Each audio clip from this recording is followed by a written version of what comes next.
35th question. Okay, so diagram ಅವರೇ ಕೊಟ್ಟಿದ್ದಾರೆ. ಓಕೆನಾ, ಸೊ ಅವ್ರು ಏನ್ ಕೊಟ್ಟಿದ್ದಾರೆ ನೋಡ್ರಿ. 2 kites A and B are flying one below the other above the horizontal ground as shown in the figure. Okay, A ಹತ್ರ ಒಂದು ಕೈಟ್ ಇದೆ, ಬಿ ಹತ್ರ ಒಂದು ಕೈಟ್ ಇದೆ. ಓಕೆ, ಒಂದ್ರ ಕೆಳಗೆ ಒಂದು ಫ್ಲೈ ಮಾಡ್ತಾ ಇದೆ.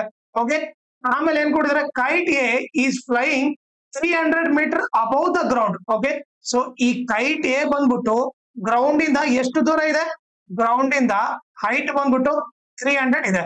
ಓಕೆ, ನಿಮಗೆ ಅರ್ಥ ಆಗ್ಲ ಅಂದ್ಬಿಟ್ಟು ಇದಿಷ್ಟು ಹೈಟ್ ಬಂದ್ಬಿಟ್ಟು, ಓಕೆ, ಸೊ ಎಷ್ಟಿದೆ, 300 ಮೀಟರ್ ಇದೆ. ಓಕೆ, ಆಮೇಲೆ the angle of elevation of kites A and B as observed from the point P on the ground are 60 degree and 30 degree respectively. Okay, ನೋಡ್ರಿ, ಇದು ಬಂದ್ಬಿಟ್ಟು ಅವ್ರು ಏನ್ ಕೊಟ್ಟಿದ್ದಾರೆ, 60 ಡಿಗ್ರಿ ಅಂತ ಕೊಟ್ಟಿದ್ದಾರೆ. ಇದು ಬಂದ್ಬಿಟ್ಟು 30 ಡಿಗ್ರಿ ಅಂತ ಕೊಟ್ಟಿದ್ದಾರೆ. ಆಂಗಲ್ ಅವರು ಡಯಾಗ್ರಾಮ್ ಅಲ್ಲಿ ಕೊಟ್ಟಿದ್ದಾರೆ. ಈಗ ನಾವೇನ್ ಕಂಡಿಬೇಕು, find the distance between the 2 kites A and B. ಅಂದ್ರೆ ನಥಿಂಗ್ ಬಟ್ ಏನು, ಎ ಮತ್ತೆ ಬಿ ಎರಡು ಕೈಟ್ ಮತ್ತೆ ಡಿಸ್ಟೆನ್ಸ್ ಎಷ್ಟು ಅಂತ ಕಂಡಿಬೇಕು. ಓಕೆ, ಏನ್ ಕಂಡಿಬೇಕು, ನಾನು ಇವಾಗ ಎ ಬಿ ಕಂಡಿಬೇಕು. ಓಕೆ, ಆಮೇಲೆ ಏನ್ ಕೊಟ್ಟಿದ್ದಾರೆ, after some time when the thread of kite A is released it moves horizontal to the ground and reach at the point A dash. Okay, ಈಗ ಇಲ್ಲಿ ಇದೆ ಕೈಟು. ಓಕೆ, ಯಾವಾಗ ಥ್ರೆಡ್ ರಿಲೀಸ್ ಮಾಡ್ಬಿಟ್ರು kite ಇಲ್ಲಿರೋದು ಇಲ್ಲಿ ಬಂದ್ಬಿಡುತ್ತೆ. ಓಕೆ, ಎ ಡ್ಯಾಶ್ ಹತ್ರ. Okay, so ಈಗ ನೆಕ್ಸ್ಟ್ ಏನ್ ಕೊಡಿದಾರೆ, if P B A dash are in the same line. ಈಗ ನೋಡ್ರಿ, ಪಿ ಬಿ ಮತ್ತೆ ಎ ಡ್ಯಾಶ್ ಒಂದೇ ಲೈನ್ ಅಲ್ಲಿ ಇದ್ರೆ, ಓಕೆ, ನಾನು ಅವಾಗ ಏನ್ ಕಂಡ್ಬೇಕು, then find the distance between the kites A dash B. Okay, A B ಕಂಡಿಬೇಕು, ಆಮೇಲೆ ಎ ಡ್ಯಾಶ್ ಬಿ ಕೂಡ ಕಂಡಿಡ್ಬೇಕು. ಓಕೆ, ಇದನ್ನ ಯಾವ ತರ ಮಾಡ್ಬೇಕು ನೋಡ್ರಿ. ಓಕೆ, ಸೊ ಈಗ ನೋಡ್ರಿ, ನಮಗೆ ಇದು ಗೊತ್ತು, ಎಷ್ಟು, 300 ಅಂತ ಗೊತ್ತು. ಓಕೆ, ಇದು 300 ಅಂತ ಗೊತ್ತು. ಓಕೆ, ನಾನು ಈ ದೊಡ್ಡ ಟ್ರಯಾಂಗಲ್ ತಗೊಂತೀನಿ, ಯಾವುದು, A M P. Okay, so ನಾನೇನ್ ಮಾಡ್ತೀನಿ, ಈಗ ದೊಡ್ಡ ಟ್ರಯಾಂಗಲ್ ಬರಿತೀನಿ ಇಲ್ಲಿ. ಓಕೆ, ಸೊ ದಟ್ ನಿಮ್ಗೆ ನೀಟಾಗಿ ಅರ್ಥ ಆಗ್ಲಿ ಅಂದ್ಬಿಟ್ಟು. Okay, A M P. Okay, so ಇದು ಬಂದ್ಬಿಟ್ಟು ನನಗೇನೋ 300 ಅಂತ ಗೊತ್ತು. ಓಕೆ, ಸೊ ಈ ಆಂಗಲ್ ನೋಡ್ರಿ. ಓಕೆ, ಈ ಆಂಗಲ್ ಬಂದ್ಬಿಟ್ಟು ಪಿ ಹತ್ರ, ಓಕೆ, ಎಷ್ಟಿದೆ, 60 ಡಿಗ್ರಿ ಇದೆ. ಓಕೆ, ಈ ಆಂಗಲ್ ಬಂದ್ಬಿಟ್ಟು 60 ಡಿಗ್ರಿ ಇದೆ. ಓಕೆ, ಇದು ಆಂಗಲ್ ಅಂದ್ರೆ ಈ ಆಂಗಲ್ ಅಪೋಸಿಟ್ ಇರೋದು ಅಪೋಸಿಟ್, ಈ 90 ಡಿಗ್ರಿ ಅಪೋಸಿಟ್ ಇರೋದು ಹೈಪೋಟೆನಸ್, ಇನ್ನು ಉಳಿದಿದ್ದು ಅಡ್ಜಸೆಂಟ್. ಓಕೆ, ಈಗ ನೀವು ನೋಡಿದ್ರೆ ನನಗೆ ಹೈಪೋಟೆನಸ್ ಇಂದ ಕೆಲಸ ಇಲ್ಲ. ಸೊ ನಾನೇನ್ ಮಾಡ್ತೀನಿ, ಅಪೋಸಿಟ್ ಅಡ್ಜಸೆಂಟ್ ಇರೋ ಫಾರ್ಮುಲಾ ನೋಡ್ತೀನಿ, ಯಾವ್ದದು, ಟ್ಯಾನ್ ಟೀಟಾ. ಸೊ ಈಗ ಟ್ಯಾನ್ ಟೀಟಾ ಫಾರ್ಮುಲಾ ಅಪ್ಲೈ ಮಾಡ್ತೀನಿ. Tan theta is equal to opposite by adjacent. Okay, ಈಗ ಟೀಟಾ ವ್ಯಾಲ್ಯೂ ಏನು, 60. ಅಪೋಸಿಟ್ ಬಂದು ಏನಿದೆ, ಅಪೋಸಿಟ್ ಬಂದ್ಬಿಟ್ಟು ಎ ಎಂ ಇದೆ. ಓಕೆ, ಸೊ ಬೇಕಿದ್ರೆ ನಾವು ಡೈರೆಕ್ಟ್ ಆಗಿ ಬರ್ದ್ಬಿಡೋಣ ವ್ಯಾಲ್ಯೂ. ಅಪೋಸಿಟ್ ಏನಿದೆ, 300 ಇದೆ. Okay, so 300 divided by adjacent ಏನಿದೆ, ಅಡ್ಜಸೆಂಟ್ ಬಂದ್ಬಿಟ್ಟು ಏನಿದೆ, ಪಿ ಎಂ ಇದೆ. Okay, so P M.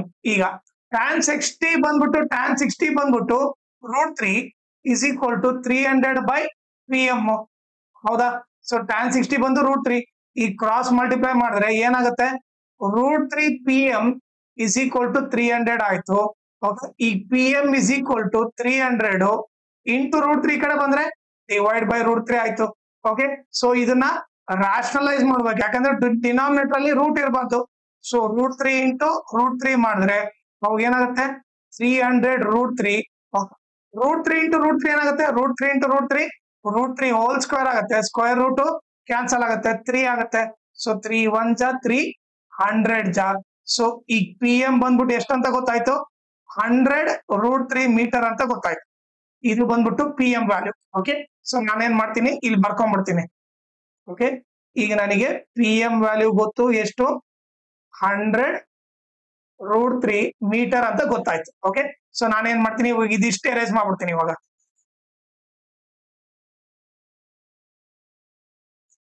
Okay, ಈ ಕಡೆ ಇದಿಷ್ಟು ಎರೇಸ್ ಮಾಡ್ಬಿಡ್ತೀನಿ.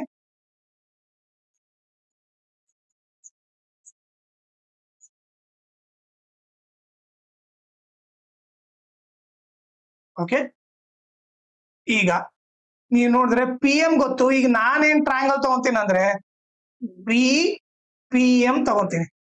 ಓಕೆ, ಯಾವುದು ಬಿ ಪಿ ಎಂ ತಗೊಂತೀನಿ. ಓಕೆ, ಅದನ್ನ ಸಪರೇಟ್ ಆಗಿ ಬರಿತೀನಿ. ಬಿ ಎಂ ಪಿ ಇದು 90 ಡಿಗ್ರಿ. ಓಕೆ, ಈ ಟ್ರಯಾಂಗಲ್ ಅಲ್ಲಿ ಆಂಗಲ್ ಎಷ್ಟಿದೆ ನೋಡ್ರಿ, ಬಿ ಪಿ ಎಂ ಅಲ್ಲಿ ಆಂಗಲ್ ಎಷ್ಟಿದೆ, 30 ಡಿಗ್ರಿ ಇದೆ. ಸೊ ಇಲ್ಲಿ 30 ಡಿಗ್ರಿ ಬರಿತೀನಿ. ಈಗ ಪಿ ಎಂ ವ್ಯಾಲ್ಯೂ ಗೊತ್ತು, ಎಷ್ಟು 100√3 ಮೀಟರ್ ಅಂತ ಗೊತ್ತು. ಓಕೆ, ಸೊ ಈಗ ನನಗೇನು ಇದು ಆಂಗಲ್ ಅಂದ್ರೆ ಈ ಆಂಗಲ್ ಅಪೋಸಿಟ್ ಇರೋದು ಅಪೋಸಿಟ್. ಓಕೆ, ಈ 90 ಡಿಗ್ರಿ ಅಪೋಸಿಟ್ ಇರೋದು ಹೈಪೋಟೆನ್ಸ್, ಇನ್ನು ಉಳಿದಿದ್ದೇನು ಅಡ್ಜಸೆಂಟ್. ಈಗ ನೀವು ನೋಡಿದ್ರೆ ನನಗೆ ಹೈಪೋಟೆನ್ಸ್ ಇಂದ ಕೆಲಸ ಇಲ್ಲ, ನನಗೆ ಹೈಪೋಟೆನ್ಸ್ ಬೇಕಿಲ್ಲ. ಸೊ ನಾನು ಅದಕ್ಕೋಸ್ಕರ ಅಪೋಸಿಟ್ ಅಡ್ಜಸೆಂಟ್ ಇರೋ ಫಾರ್ಮುಲಾ ಹಾಕ್ತೀನಿ. ಸೊ ಯಾವ್ದದು ಟ್ಯಾನ್ ಟೀಟಾ. ಸೊ ಇಲ್ಲಿ ಬರಿತೀನಿ, ಅದು tan theta is equal to opposite by adjacent. Okay, ಈಗ ಟೀಟಾ ಏನಿದೆ 30 ಇದೆ, ಇಸ್ ಈಕ್ವಲ್ ಟು ಅಪೋಸಿಟ್ ಏನಿದೆ ನೋಡ್ರಿ, ಅಪೋಸಿಟ್ ಬಂದ್ಬಿಟ್ಟು ಬಿ ಎಂ ಇದೆ, ಅಡ್ಜಸೆಂಟ್ ಬಂದು ಏನಿದೆ 100√3 ಇದೆ. ಓಕೆ, ನೀವು ನೋಡಿದ್ರೆ ಅಪೋಸಿಟ್ ಬಂದ್ಬಿಟ್ಟು ಬಿ ಎಂ, ಅಡ್ಜಸೆಂಟ್ ಬಂದು 100√3 ಇದೆ. ಓಕೆ, ಇವಾಗ tan 30 ಅಂದ್ರೆ ನಥಿಂಗ್ ಬಟ್ ಏನು 1/√3 is equal to B M by 100√3. Okay, ಈಗ ಕ್ರಾಸ್ ಮಲ್ಟಿಪ್ಲೈ ಮಾಡಿದ್ರೆ ಏನಾಗುತ್ತೆ ನೋಡ್ರಿ, √3 B M is equal to 1 × 100√3 ಆಗುತ್ತೆ.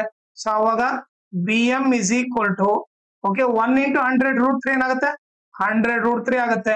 ಈಗ ಇಂಟು √3 ಇರೋದು ಈ ಕಡೆ ಬಂದ್ರೆ ಏನಾಗುತ್ತೆ, ಡಿವೈಡ್ ಬೈ √3.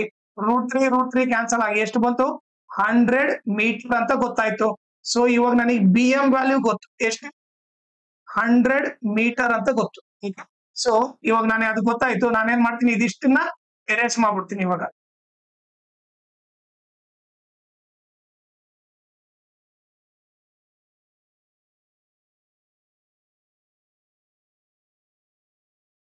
ಓಕೆ, ಈಗ ನೆಕ್ಸ್ಟ್ ನೋಡೋಣ ಏನ್ ಮಾಡ್ಬೇಕು ನೋಡ್ರಿ. ಇವಾಗ ನನಗೆ ಏನ್ ಗೊತ್ತು ನೋಡ್ರಿ, ಎ ಎಂ ಬಂದ್ಬಿಟ್ಟು ಏನು, ಎ ಎಂ ಬಂದ್ಬಿಟ್ಟು 300 ಅಂತ ಗೊತ್ತು. ಎ ಎಂ ಬಂದ್ಬಿಟ್ಟು 300 ಅಂತ ಗೊತ್ತು, ಹೌದಾ? ಯಾಕಂದ್ರೆ ಅವರೇ ಕೊಟ್ಟಿದ್ದಾರೆ. ಎ ಎಂ ಬಂದ್ಬಿಟ್ಟು 300. ಈಗ ನಾನು ಎ ಎಂ ನ ಏನ್ ಬರಿಬಹುದು, A B plus B M ಅಂತ ಬರಿಬೋದಾ? ಸೊ ಏನ್ ಬರಿಬಹುದು, ಎ ಎಂ ನ A B plus B M ಅಂತ ಬರಿಬಹುದು, ಇಸ್ ಈಕ್ವಲ್ ಟು 300. ಈಗ A B plus B M value ಗೊತ್ತು ತಾನೆ, ಎಷ್ಟು 100 ಇಸ್ ಈಕ್ವಲ್ ಟು 300. ಓಕೆ, ಈಗ ಎ ಬಿ ಒಂದೇ ಲೆಫ್ಟ್ ಸೈಡ್ ಇಟ್ಕೊಂತೀನಿ, ಈ ಪ್ಲಸ್ 100 ಆ ಕಡೆ ಹೋದ್ರೆ -100. ಸೊ ಎ ಬಿ ಬಂದ್ಬಿಟ್ಟು ಎಷ್ಟಾಯ್ತು, 300 ಅಲ್ಲಿ 100 ಹೋದ್ರೆ 200 ಮೀಟರ್ ಆಯ್ತು. ಸೊ ನಾವು ಫಸ್ಟ್ ಎ ಬಿ ಕಂಡಿಡಿದ್ವಿ, ಎ ಬಿ ಎಷ್ಟು ಬಂತು 200. ಸೊ ನಾನು ಅದನ್ನ ಇಲ್ಲಿ ಬರ್ದ್ಬಿಡ್ತೀನಿ first. Okay, A B value ಗೊತ್ತಾಯ್ತು, ಎಷ್ಟು 200. So the distance between kite A and B ಬಂದ್ಬಿಟ್ಟು 200 ಮೀಟರ್. ಓಕೆ, ಸೊ ಫಸ್ಟ್ ಕಂಡಿಡಿದ್ವಿ. ಈಗ ನೆಕ್ಸ್ಟ್ ಎ ಡ್ಯಾಶ್ ಬಿ ಕಂಡಿಡಿಬೇಕು. ಓಕೆ, ಈಗ ಎ ಡ್ಯಾಶ್ ಬಿ ಕಂಡಿಡ್ಬೇಕಂದ್ರೆ ನಾನು ಯಾವ ಟ್ರಯಾಂಗಲ್ ತಗೋಬೇಕು ನೋಡ್ರಿ, ಎ ಡ್ಯಾಶ್ ಬಿ. ಓಕೆ, ಈ ಟ್ರಯಾಂಗಲ್ ತಗೋತೀನಿ. ಓಕೆ, ನಿಮ್ಗೆ ಅರ್ಥ ಆಗ್ಲಿ ಅಂತ ಸಪರೇಟ್ ಆಗಿ ಬರಿತೀನಿ. ಏನದು triangle, A dash B. Okay, so ಈಗ ಎ ಬಿ ನನಗೆ ಗೊತ್ತು, ಎ ಬಿ ಎಷ್ಟು 200 ಅಂತ ಗೊತ್ತು. ಓಕೆ, ಇದು ಬಂದ್ಬಿಟ್ಟು 90 ಡಿಗ್ರಿ. ಈಗ ನೀವು ನೋಡಿದ್ರೆ ಸ್ಟ್ರೈಟ್ ಲೈನ್ ಇದೆ ಅಂತಂದ್ರೆ ನಥಿಂಗ್ ಬಟ್ ಇದು 90 ಡಿಗ್ರಿ. ಓಕೆ, ಈಗ ನಿಮಗೆ ಇನ್ನೊಂದು ಪ್ರಾಪರ್ಟಿ ಏನ್ ಗೊತ್ತಿರ್ಬೇಕಂದ್ರೆ, ಓಕೆ, ಏನಂದ್ರೆ ಈಗ ಜೆಡ್ ಶೇಪ್ ಇರೋ ಆಂಗಲ್ ಈಕ್ವಲ್ ಇರ್ತವೆ, ಅಂದ್ರೆ ಆಲ್ಟರ್ನೇಟ್ ಇಂಟೀರಿಯರ್ ಆಂಗಲ್ಸ್. ಈ ಆಂಗಲ್ ಎಷ್ಟಿರುತ್ತೋ ಈ ಆಂಗಲ್ ಕೂಡ ಅಷ್ಟೇ ಇರುತ್ತೆ. ಅದೇ ರೀತಿ ಈ ಆಂಗಲ್ ಎಷ್ಟಿರುತ್ತೋ ಈ ಆಂಗಲ್ ಕೂಡ ಅಷ್ಟೇ ಇರುತ್ತೆ. ಅದನ್ನ ಏನಂತ ಕರಿತೀವಿ, ಆಲ್ಟರ್ನೇಟ್ ಇಂಟೀರಿಯರ್ ಆಂಗಲ್ಸ್ ಅಂತ ಕರಿತೀವಿ. ಓಕೆ, ಆ ಜೆಡ್ ಶೇಪ್ ಇರೋ ಆಂಗಲ್. ಸೊ ಈಗ ನೀವು ನೋಡಿದ್ರೆ, ಓಕೆ, ಈಗ ಒಂದು ಜೆಡ್ ನೋಡ್ರಿ ನೀವು, ಈ ತರ ಜೆಡ್ ಇದೆ. ಓಕೆ, ಈ ಜೆಡ್ ಕಾಣ್ತಾ ಇದೆ ತಾನೆ, ಇದಿಷ್ಟು ಎಷ್ಟಿದೆ 30 ಇದೆ. ಓಕೆ, ಈಗ ನೀವು ನೋಡಿದ್ರೆ, ಓಕೆ, ನಾನೀಗ ರೆಡ್ ಕಲರ್ ಇಂದ ಮಾರ್ಕ್ ಮಾಡ್ತಾ ಇದ್ದೀನಿ ನೋಡ್ರಿ ಆ ಜೆಡ್ ನ. ಓಕೆ, ಈ ಆಂಗಲ್ ಎಷ್ಟಿರುತ್ತೋ ಈ ಆಂಗಲ್ 30 ಡಿಗ್ರಿ ಕೊಟ್ಟಿದ್ದಾರೆ. ಈ ಆಂಗಲ್ 30 ಅಂತಂದ್ರೆ ಅವಾಗ ಇದು ಕೂಡ ಎಷ್ಟಾಗುತ್ತೆ, ಇದು ಕೂಡ 30 ಡಿಗ್ರಿ ಆಗುತ್ತೆ. ಯಾಕಂದ್ರೆ ಜೆಡ್ ಶೇಪ್ ಅಲ್ಲಿ alternate interior angles are equal. ಇದೆಷ್ಟಿರ್ತದೋ ಇದು ಕೂಡ ಅಷ್ಟೇ, ಯಾಕಂದ್ರೆ ಇವು ಪ್ಯಾರಲ್ ಲೈನ್ ಅಂತ ಗೊತ್ತು. ಯಾವ್ದು ಇದಿಷ್ಟು ನೀವು ಹಿಂಗ ಎಕ್ಸ್ಟೆಂಡ್ ಮಾಡಿದ್ರೆ ಇವೆರಡು ಪ್ಯಾರಲಲ್ ಲೈನ್ ಹೌದಾ. ಪ್ಯಾರಲಲ್ ಲೈನ್ ನಲ್ಲಿ ಆಲ್ಟರ್ನೇಟ್ ಇಂಟೀರಿಯರ್ ಆಂಗಲ್ಸ್ ಈಕ್ವಲ್ ಇರ್ತವೆ. ಸೊ ಈ ಆಂಗಲ್ ಎಷ್ಟಾಯ್ತು 30 ಡಿಗ್ರಿ ಆಯ್ತು. ಓಕೆ, ಸೊ ಇವಾಗ ನೋಡ್ರಿ, ಈಗ ನಮಗೆ ಆಂಗಲ್ ಗೊತ್ತಾಯ್ತು, ಒಂದ್ ಸೈಡ್ ಗೊತ್ತಾಯ್ತು. ಓಕೆ, ಈಗ ನಾವ್ ಏನ್ ಕಂಡಿಬೇಕಾಗಿತ್ತು, A' B. ಓಕೆ, ಇದನ್ನ ಕಂಡಿಡ್ಬೇಕು. ಓಕೆ, ಇದು 90 ಡಿಗ್ರಿ ಅಂದ್ರೆ 90 ಡಿಗ್ರಿ ಅಪೋಸಿಟ್ ಇರೋದು ಏನಾಗುತ್ತೆ, ಹೈಪೋಟೆನಸ್ ಆಗುತ್ತೆ. ಇದು ಆಂಗಲ್ ಅಪೋಸಿಟ್ ಇರೋದು ಏನಾಗುತ್ತೆ, ಇದು ಅಪೋಸಿಟ್ ಆಗುತ್ತೆ. ಇನ್ನು ಉಳಿದಿದ್ದೇನು, ಅಡ್ಜಸೆಂಟ್ ಆಗುತ್ತೆ. ಈಗ ನಮಗೆ ಏನ್ ಬೇಕು, ಹೈಪೋಟೆನಸ್ ಬೇಕು, ಅಪೋಸಿಟ್ ಗೊತ್ತಿದೆ. ಯಾವ ಫಾರ್ಮುಲಾ ಯೂಸ್ ಮಾಡ್ಬೇಕು, ಅಪೋಸಿಟ್ ಬೈ ಹೈಪೋಟೆನಸ್ ಅಂದ್ರೆ ಸೈನ್ ಥೀಟಾ ಫಾರ್ಮುಲಾ ಯೂಸ್ ಮಾಡ್ಬೇಕು. ಸೊ ಇವಾಗ ಏನಾಗುತ್ತೆ, ಫಾರ್ಮುಲಾ ಏನು, sine theta is equal to opposite by hypotenuse. ಈಗ ಥೀಟಾ ಎಷ್ಟಿದೆ ನೋಡ್ರಿ, ಥೀಟಾ ಬಂದ್ಬಿಟ್ಟು 30 ಡಿಗ್ರಿ ಇದೆ. So sine 30 is equal to opposite ಬಂದ್ಬಿಟ್ಟು ಏನಿದೆ 200 ಇದೆ. ಓಕೆ, ಹೈಪೋಟೆನಸ್ ಏನಿದೆ A' B ಇದೆ. ಸೈನ್ 30 ಅಂದ್ರೆ 1/2 is equal to 200 by A' B. Okay, ಈ ಕ್ರಾಸ್ ಮಲ್ಟಿಪ್ಲೈ ಮಾಡಿದ್ರೆ ಏನಾಗುತ್ತೆ, 1 into A' B is equal to 2 into 200. So A' B is equal to 200 2 ಏನಾಗುತ್ತೆ 400 ಮೀಟರ್ ಆಗುತ್ತೆ. So the distance between A' and B ಬಂದ್ಬಿಟ್ಟು ಏನು 400 metre. Okay, ಅದನ್ನ ಕೂಡ ಇಲ್ಲಿ ಬರ್ದ್ ಬಿಡ್ರಿ. Okay, so AB value 200 metre, A' B value ಬಂದ್ಬಿಟ್ಟು 400 ಮೀಟರ್. ಎರಡು ಕಂಡಿಡಿದ್ವಿ. ಇದು ಇದ್ರದ್ದು ಸೊಲ್ಯೂಷನ್. ಓಕೆನಾ. ಆಮೇಲೆ ಇನ್ನೊಂದು ಇಂಪಾರ್ಟೆಂಟ್ ಥಿಂಗ್ ಏನಂದ್ರೆ, ಓಕೆ, ನೀವು ನನ್ನ ಚಾನಲ್ ನ ಮ್ಯಾಕ್ಸಿಮಮ್ ಶೇರ್ ಮಾಡ್ರಿ. ಸೊ ದಟ್ ಎಕ್ಸಾಮ್ ಟೈಮ್ ಅಲ್ಲಿ ಎಲ್ಲರಿಗೂ ಹೆಲ್ಪ್ ಆಗುತ್ತೆ. ಆಮೇಲೆ ಈ ವಿಡಿಯೋ ಡಿಸ್ಕ್ರಿಪ್ಷನ್ ಅಲ್ಲಿ ನಾನು Instagram channel link, Telegram channel link, ಆಮೇಲೆ ಮ್ಯಾಥ್ಸ್ 2024 ಸಪ್ಲಿಮೆಂಟರಿ ಇದು, ಓಕೆ, ಕ್ವಶನ್ ಪೇಪರ್ ಸೆಟ್ 1 ಎಲ್ಲಾ ಪ್ರಾಬ್ಲಮ್ ಸಾಲ್ವ್ ಮಾಡಿ ಅದರ ಪ್ಲೇ ಲಿಸ್ಟ್ ಲಿಂಕ್ ನ ಈ ವಿಡಿಯೋ ಡಿಸ್ಕ್ರಿಪ್ಷನ್ ಅಲ್ಲಿ ಹಾಕಿರ್ತೀನಿ. ಅದನ್ನ ನೀವು ರೆಫರ್ ಮಾಡಿ. ಆಮೇಲೆ ಇನ್ಸ್ಟಾಗ್ರಾಮ್ ಮತ್ತೆ ಟೆಲಿಗ್ರಾಮ್ ಚಾನಲ್ ಫಾಲೋ ಮಾಡೋದ್ರಿಂದ ಅಡ್ವಾಂಟೇಜ್ ಏನಂದ್ರೆ, ನಿಮಗೆ ಏನಾದ್ರೂ ಡೌಟ್ ಇದ್ರೆ ಓಕೆ, ನೀವು ಪರ್ಸನಲ್ ಆಗಿ ಮೆಸೇಜ್ ಮಾಡ್ಬಿಟ್ಟು ನಿಮ್ ಡೌಟ್ ನ ಕ್ಲಾರಿಫೈ ಮಾಡ್ಕೋಬಹುದು. ಆಮೇಲೆ ಏನಾದ್ರೂ ಅಪ್ಡೇಟ್ ಇದ್ರೆ ಲೈಕ್ ಕ್ವಶನ್ ಪೇಪರ್ ಸಾಲ್ವ್ ಮಾಡಿರೋದು ಇಲ್ಲ ನೋಟ್ಸ್ ಕೊಟ್ಟರು ಅಪ್ಡೇಟ್ ಇದ್ರೆ ಇಮಿಡಿಯೇಟ್ ಆಗಿ ಗೊತ್ತಾಗುತ್ತೆ. ಸೊ ಅದಕ್ಕೋಸ್ಕರ ಇನ್ಸ್ಟಾಗ್ರಾಮ್ ಮತ್ತೆ ಟೆಲಿಗ್ರಾಮ್ ಚಾನಲ್ ಫಾಲೋ ಮಾಡಿ.